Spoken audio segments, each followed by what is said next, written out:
Assalamualaikum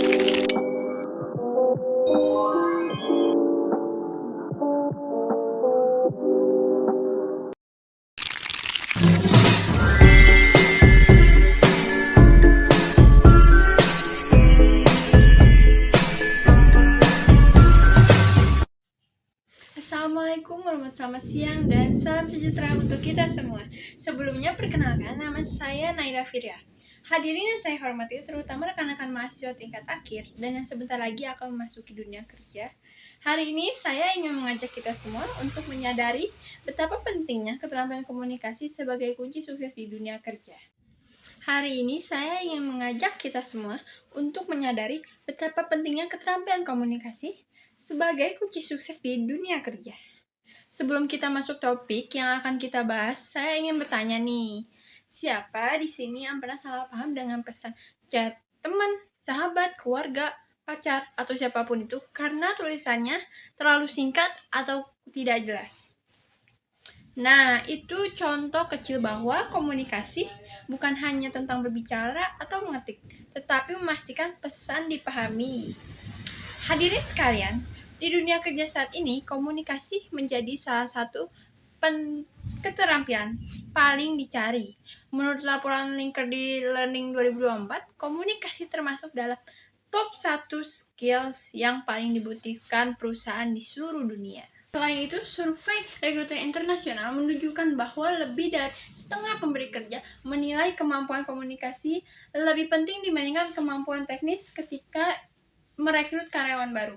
Dalam dunia kerja yang kompetitif dan dinamis, banyak orang berpikir bahwa kemampuan teknis atau hard skill adalah satu-satunya faktor penentu kesuksesan. Namun, kenyataannya kemampuan berkomunikasi baik secara verbal, non-verbal, maupun tertulis memegang peranan penting yang jauh lebih besar dalam menentukan keberhasilan seseorang di tempat kerja. Mengapa begitu penting? Karena komunikasi yang baik membantu kita bekerja lebih efektif, mengurangi kesalahpahaman, mempercepat penyelesaian tugas, dan membangun kerjasama tim. Bahkan dalam lingkungan kerja hybrid atau online, kemampuan menyampaikan pesan dengan jelas semakin krusial. Selain itu, keterampilan komunikasi juga merupakan pilar utama dalam membangun organisasi yang efektif dan adaptif.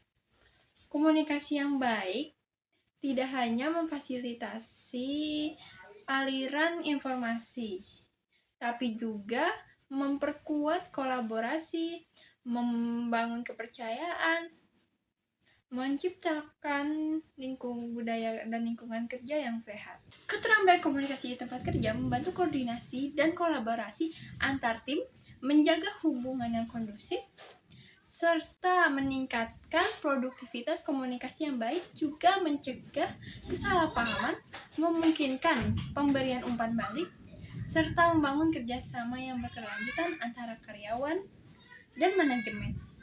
Dengan kata lain, komunikasi menjadi fondasi utama terciptanya lingkungan kerja yang positif dan energis.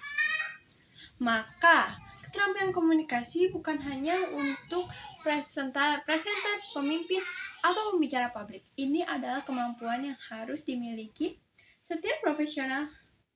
Kita semua adalah calon profesional muda yang akan segera memasuki dunia kerja. Oleh karena itu, mari kita latih kemampuan komunikasi sejak sekarang. Sebagai penutup, ingatlah satu hal.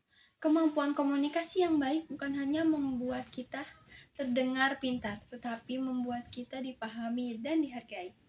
Saya mengajak kita semua mulai melatih komunikasi.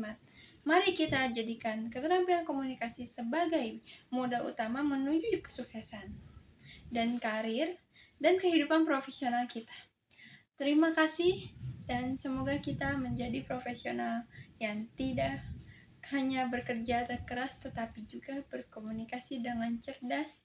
Sekian dari saya tutup dengan wassalamualaikum warahmatullahi wabarakatuh. Sekian video pidato saya. Terima kasih. Wassalamualaikum warahmatullahi wabarakatuh. Dadah.